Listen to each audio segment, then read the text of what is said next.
Hi, my name is Yanni. Last week I did a blog on bipolar and the difference between bipolar 1 and 2. Basically, I just glossed over it and found out that that wasn't so bad. So now let's tackle the big guns. BPD, or bipolar, or borderline personality disorder. Sorry, there's so much alike. This is a long and juicy one, so grab yourself a drink, maybe some high calorie snacks, and be prepared to be amazed.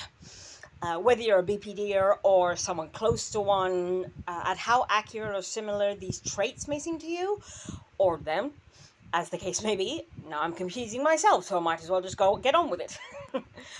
So BPD has 9 well-known symptoms. They've got about 30-something real symptoms, but 9 well-known ones to diagnose BPD with. I won't go into them all, but the most prominent ones are low self-esteem, but you give off the impression of high self-esteem, or some do, some don't. The pushing people away. I mean, the kind of Bible for BPDers is "I hate you, don't leave me." So you get the idea. You push people away, though you don't expect for them to leave. We don't usually know why we do this, but the answer is because we want to test their boundaries to see if they really love us, kind of thing. Because we have low self-esteem, which I shall get to in a moment.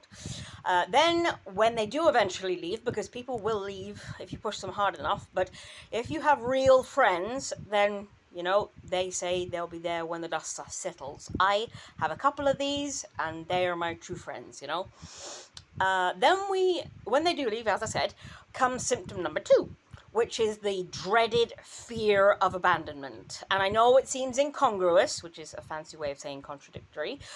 You'll get used to me speaking like this. Basically feel like the world is abandoning us. No one wants to see us.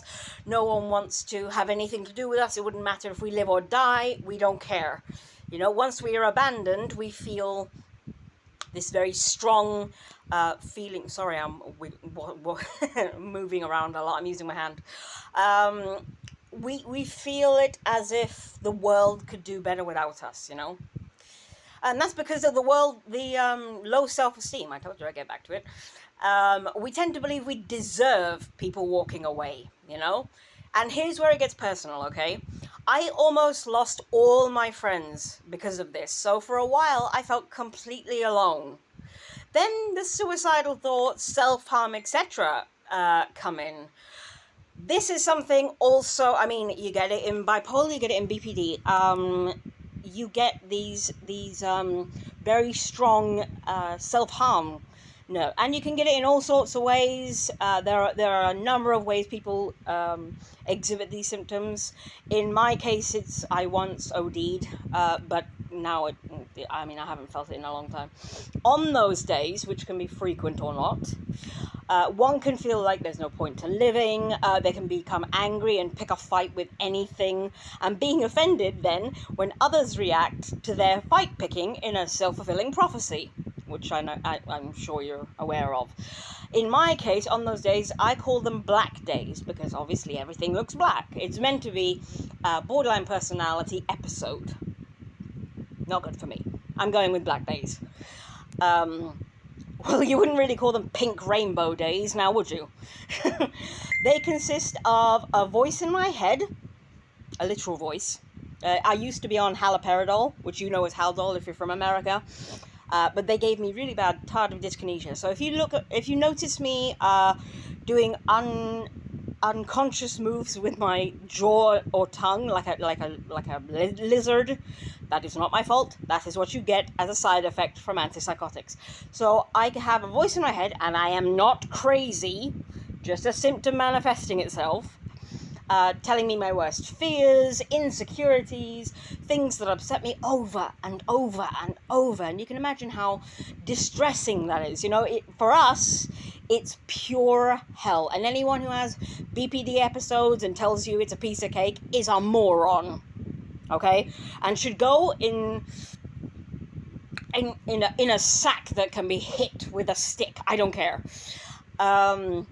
Now, the only way to help this, that is, aside from, I mean, you can talk to a therapist, which is what I do. I talk to a weekly therapist, you know.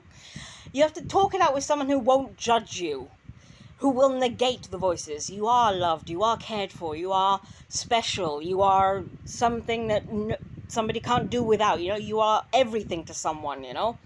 And there's also a particular kind of therapy for BPD. It's called DBT, which is dialectal behavioral therapy.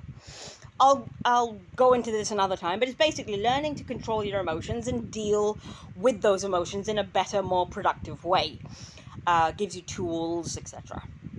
I haven't come that far in my therapy yet, but I found that doing anything to get your mind off it, talking to good friends or family or sleeping, if you can, helps to kind of reset buttons, you know, the next day, because BPD episodes are sometimes, but not all the time, followed by depressive days. In my case, it happens. I have a BPD episode. If I'm able to sleep, I wake up and I'm kind of depressed, you know. But I do everything that I told you in the last blog, that I do the opposite of what I feel like doing, okay?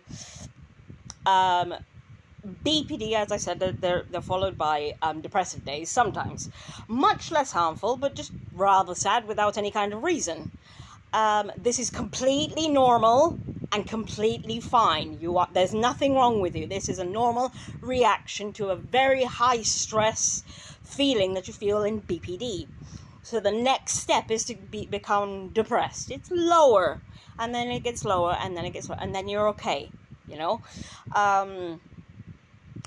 These are what self-help groups are for, basically. To bitch, moan, complain, lament, feel sorry for yourself, express anger, you name it, you know. There's a whole range of emotions that comes with this mother, which I shall begin to address in the next post. Let's just say, of all the weird and wonderful conditions I have, this gets up my ass the most, okay? Again, I will provide you with the Bible link, which helps you recognize and see how others and the creator of DBT herself speak about ways one can be helped. I'll put a link on next time about a very, very good, it's like half an hour though, a very, very good description of what BPD does to people, you know. So, fellow BPDers, don't give in to the voice or the feelings or the thoughts or the things that go through your head at the time. In my case, it's a voice. In other people's cases, it's just a feeling or a thought, you know. Because there are those of us just like you who are doing quite okay. Doesn't mean all BPDers are getting great jobs and they're perfectly fine and they're all always okay. Because that's bullshit, basically. Sorry about my language, but it's right. Oh, and if anyone calls you a narcissist, which is the complete opposite end of the scale, shove this idea where they can't reach it. So all the best, and I hope you guys have learned from this. I hope you guys have, you know, some comments or some ideas that you would like me to pass by. If you do, feel free, you know what to do. Okay, see you. Bye-bye.